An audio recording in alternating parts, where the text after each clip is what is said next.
Now, you might remember the landmark court case in which a gay couple were awarded damages on the grounds of sexual discrimination after being refused a room at a guest house in Cornwall. That was 5 years ago, believe it or not, but tomorrow the hotel owners will appeal the decision at the Supreme Court. Hazelmary and Peter Bull join us in just a moment, but first, here's their story. Devout Christians Hazelmary and Peter Bull have run Chai Morfa House Hotel in Penzance, Cornwall, since 1986.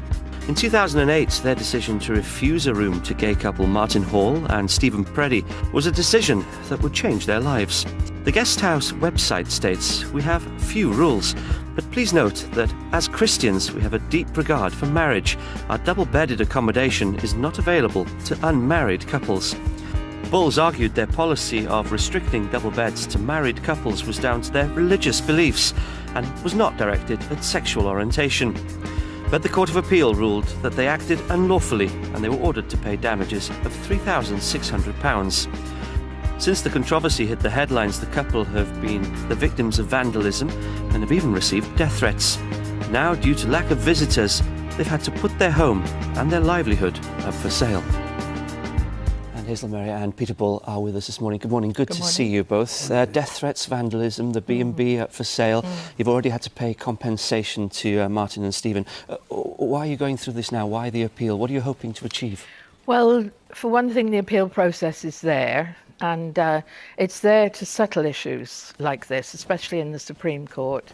And the reason we've continued with this is because we feel there are arguments still to be made, because we're hoping that some way or another a pathway will be found through this so that two different lifestyles, which at the moment have had a head-on collision, two different lifestyles could live together in our society. Might I suggest that maybe you're in the wrong business? Because when you think about it, only 47% of couples now are actually married.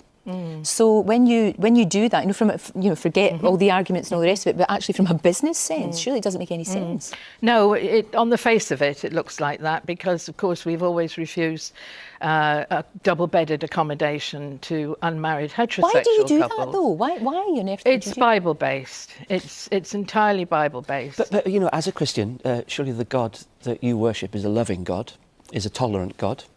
And if people are in a civil partnership, they're obviously in love. So what's wrong with them sharing a bed? I think it's a myth to believe that entirely. He is a loving God, that's true. He's a forgiving God, but there is... And a tolerant one. He is a long-suffering God. He's not entirely tolerant because the Bible is full of cases when he does finally bring judgment about.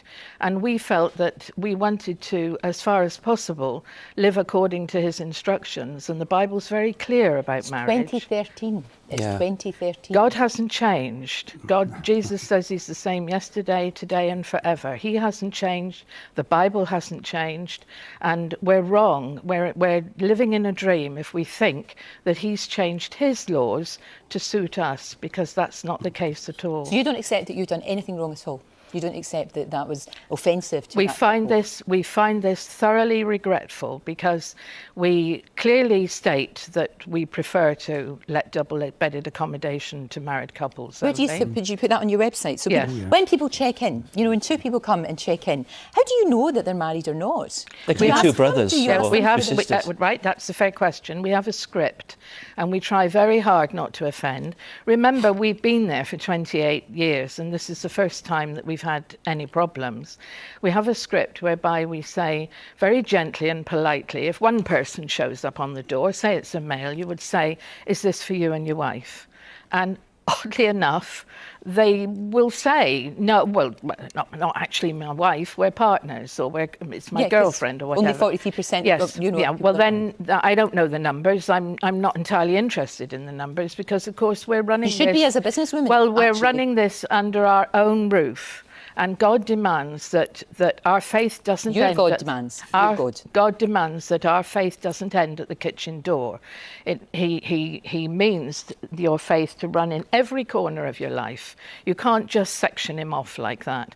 So one would think that dealing with Christians, we would be fair and honest and upright and honourable and live according to the Bible, because the Bible is the Christian's textbook. Do you think most Christians would do the same as you? I I'm not can't sure, answer you know. for other Christians. Peter, you've been very quiet, presumably though that you totally agree with this and you're... Absolutely. Yeah. Absolutely. No, I've nothing to add to what Hazelmary said. Nothing at all. Okay. Unfortunately, we're going to have to leave it here. I'd love to know what you think. Do get in touch with us.